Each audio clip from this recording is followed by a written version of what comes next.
What's poppin', homies? It's your favorite homegirl, Gossip Girl, and today I just want to come through and talk to you about some things that's been going on in the news. You know, it's just a lot, okay? But before I start, I want to say thank you all to those that listen to my vent video.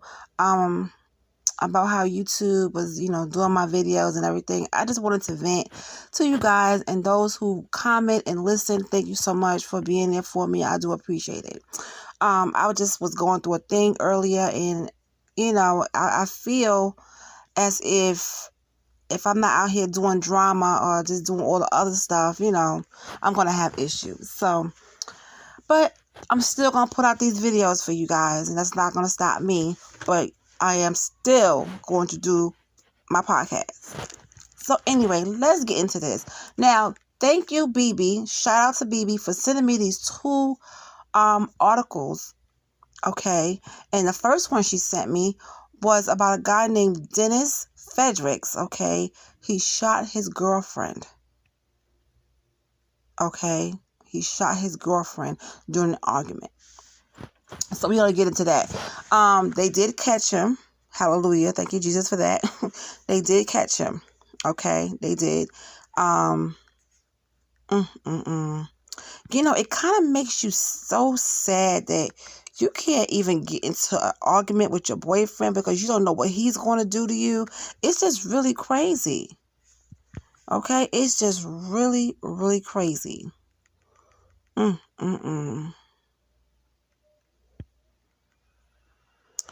Okay, so one article says a pregnant Lower East Side woman who was shot in the neck by her game banger boyfriend has died.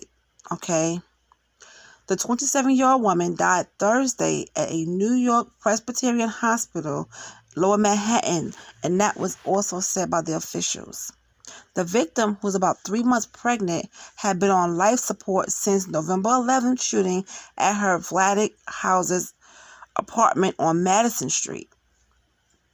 Now, sources with knowledge of the case said her identity has not been released by the NYPD.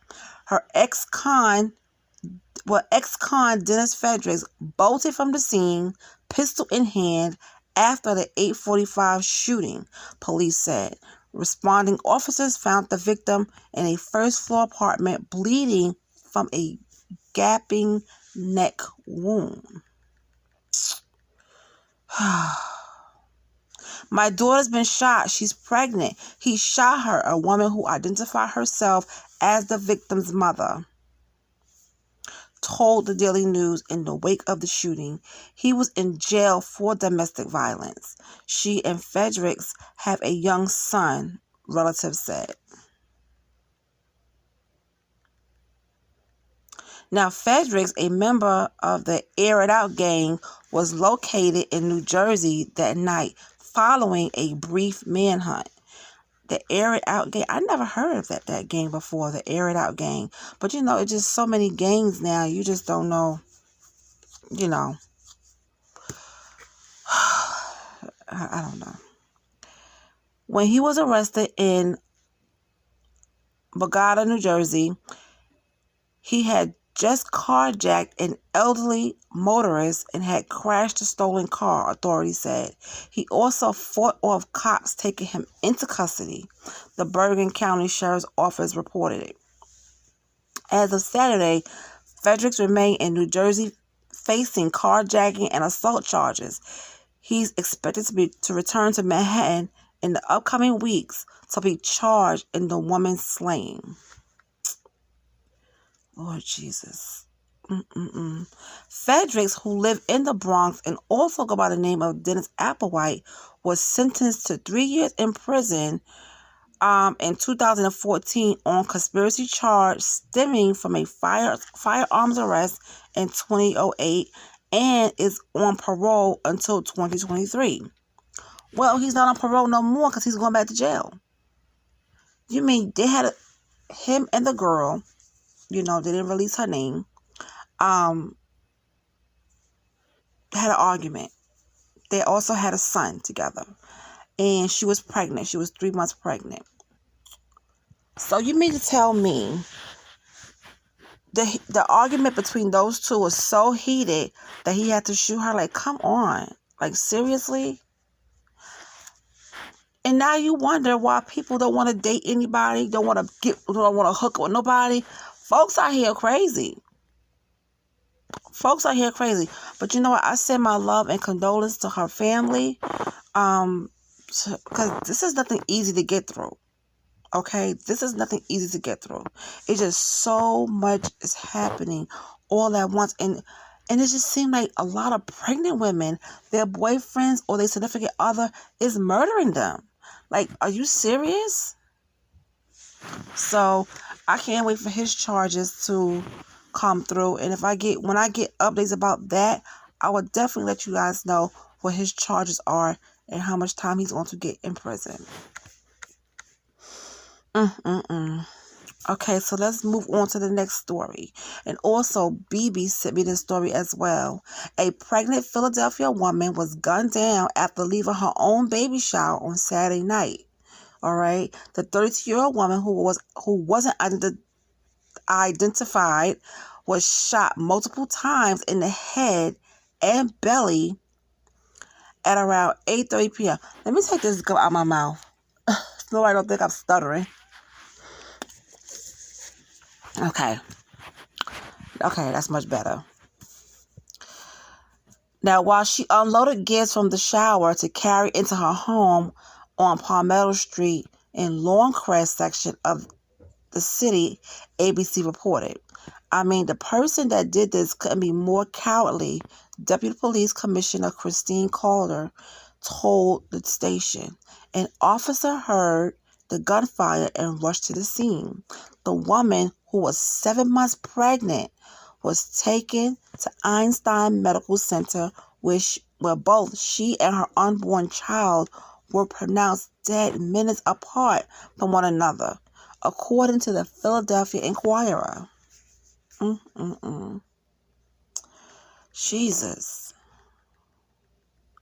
There have been no arrests as of yet, but police told ABC they believe the victim was the planned target of the shooter or shooters.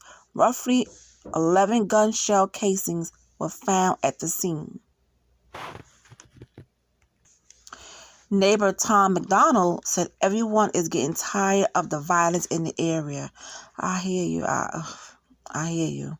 Enough is enough, he told the news station. It's time for the city to do something.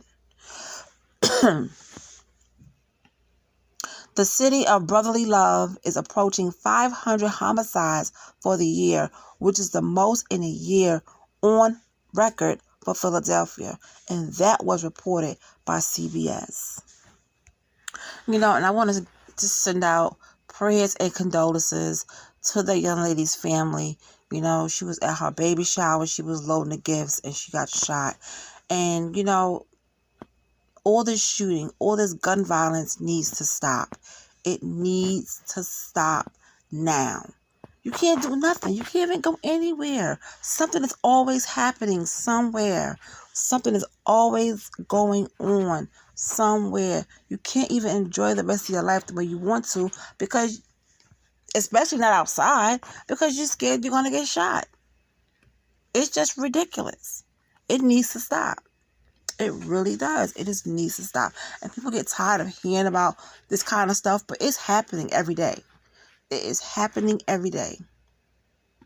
And something like this happened in New York, where a woman was pregnant at her shower, and her ex-boyfriend shot her. Now this young lady in Philadelphia, at her own baby shower, loading the gifts in the car, and she gets shot, okay? It's ridiculous. It's ridiculous. In Manhattan, in New York, again, we just talked about it. A young lady who's pregnant and has a son with her boyfriend, the guy that shot her, she passed away. It's like, come on, what's going on here? What is going on? So my prayers and condolences to all the victims in this video. Every last one of you guys. My, prayers and condolences. Because this is really sad. You can't do nothing. You can't even sit by your own window in your house because you never know if a stray bullet going to come through. You know how many cases I've read, how many articles I've read of people sleeping in a home and getting shot because a bullet come through the window or whatever the case may be. Someone could be sitting there eating dinner and a bullet comes through and strike the person. Come on.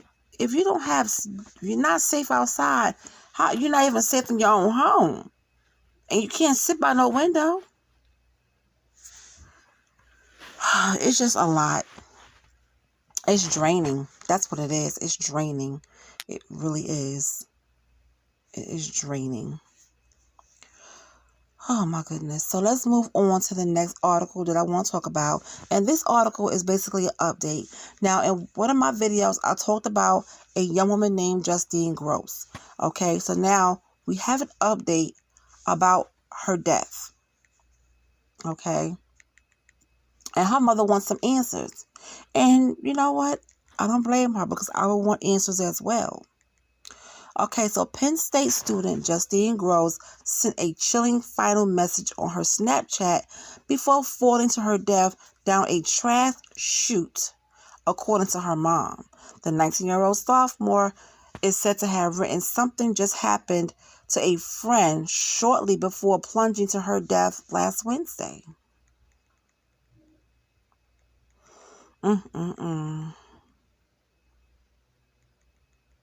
Now, Gurl's body was found 2 days later at a landfill site after she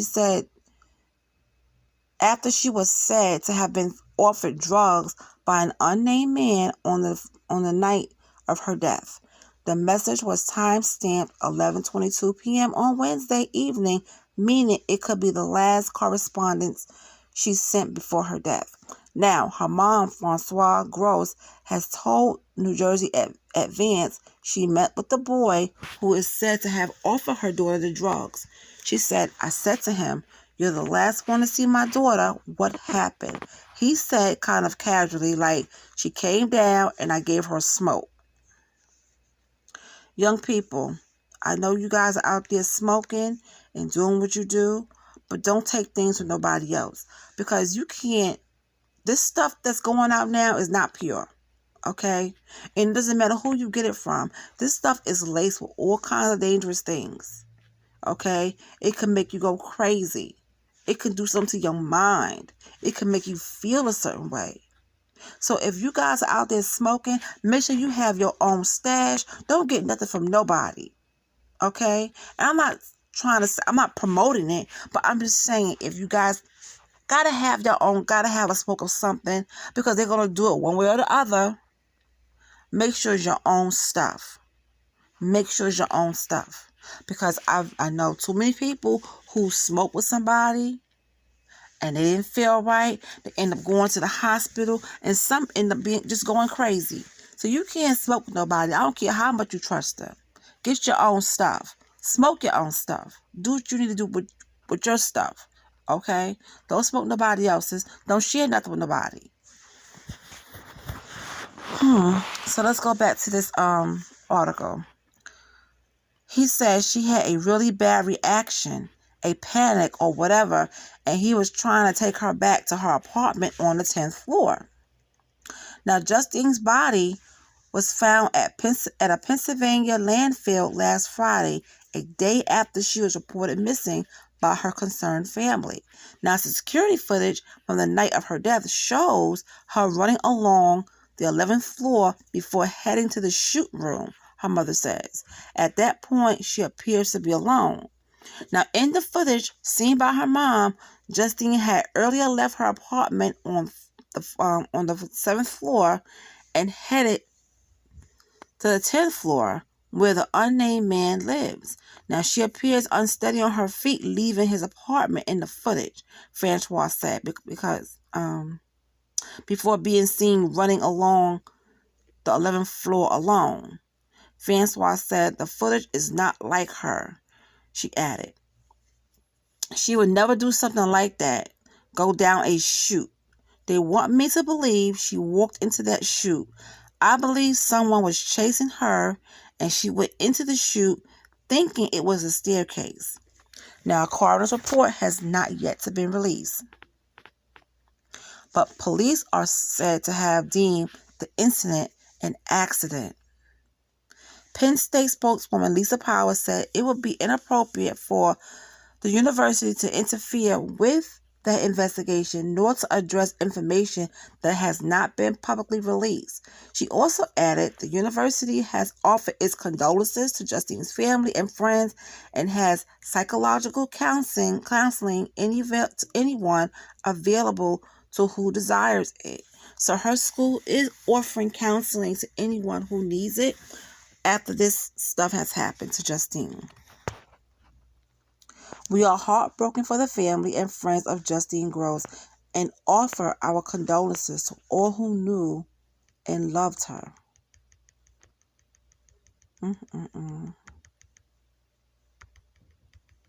So here's my thing. What do you guys think happened here? She falls 19 floors to her death, okay, after jumping into a trash chute. So on the video camera of the footage, it shows, I don't see it. I don't know where they have it. I don't think they released it to the public. But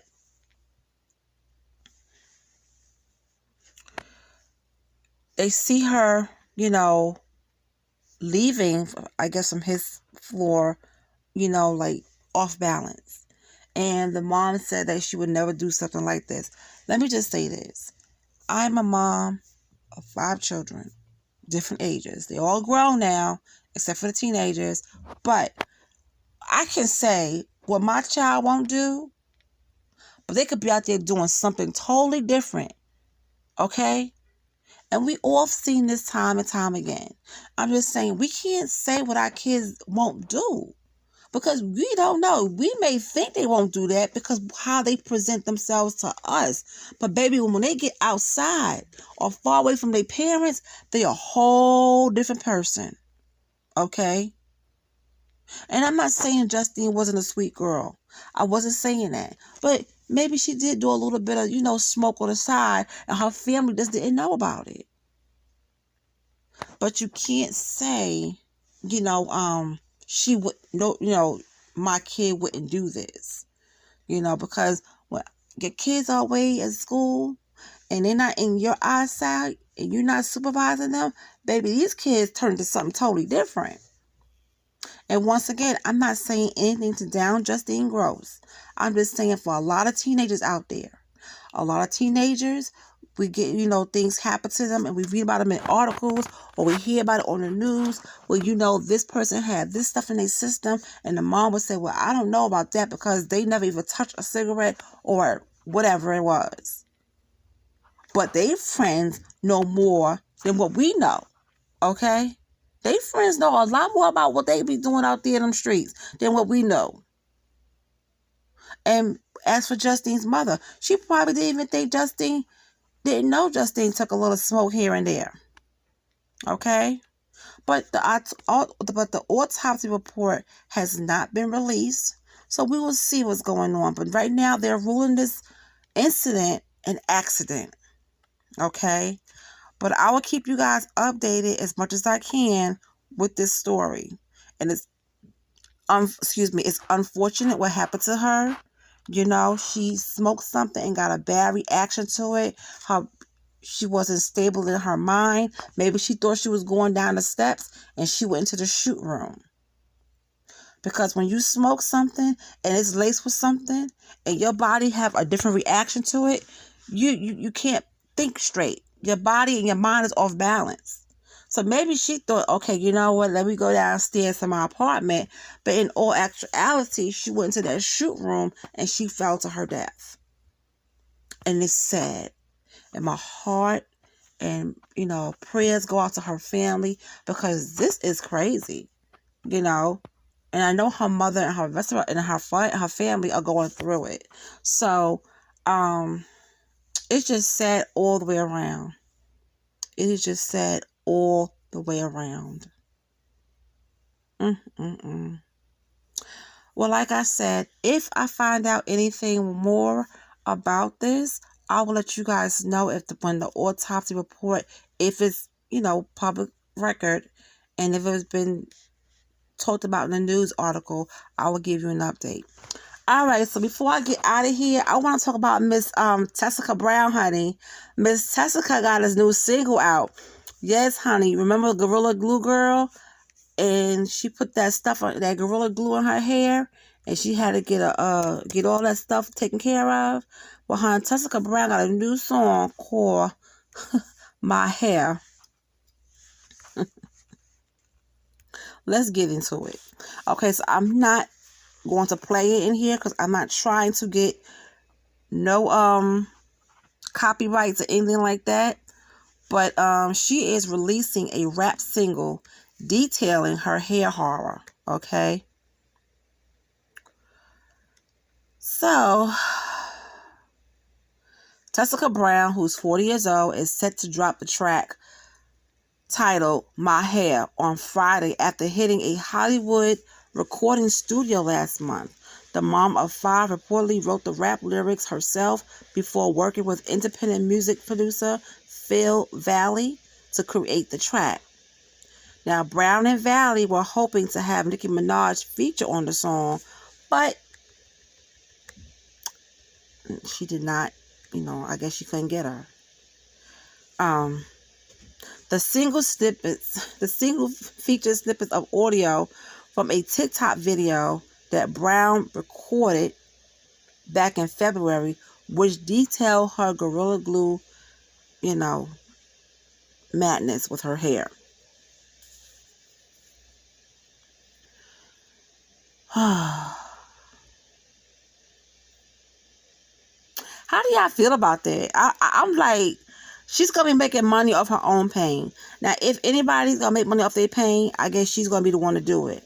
Because there was a remix on TikTok. It was My Hair, It Don't Move. My Hair, It Don't Move. And it had like a fast upbeat to it. And I think she tried to get that person that created it copywritten. I think. I'm not too sure. But now she's made a song about her hair, and it's called My Hair. All right? My hair doesn't move. I wash my hair 15 times, and it don't move. It's been like this for a month now, she has stated. Remember that video? Okay. So, she made a song about it. Want to hear it? It's on YouTube. Just type in, I think it's on YouTube. Type in Tessica Brown, My Hair song, and you can listen to it. Now, in June, she launched her own Forever Hair care line. Okay? So it seems like old girl out here making some money, huh? Now, she is hoping that her music career will keep her in the headlines for a little longer. So, she updated her TikTok bio to promote her upcoming single, which is called My Hair, and it drops at 11:19 at midnight on all platforms. So, y'all let me know in the comment section, how do you like her song? And, I'm going to listen to it. I'm going to listen to it, guys. I am. Because I got to hear this. And then I'll let you know what I think about it. But, hey, if somebody going to make money off their own pain, why let it be her, Let it be her. But anyway, I ain't going to hate on nobody hustle, honey. She hustling. She getting that money. If it works out for her, it works out for her. Who am I to judge? I don't knock nobody hustle. Because I want nobody to knock mine. But anyway, that's all I have for you guys tonight. Sorry, the video's a little bit too long. But, hey, I got to give you the stuff. So let me know in the comment section how you feel about her song. Did you like it? Did you hate it? Let me know how you feel about her song in the comment section. And I will talk to you guys later. Bye.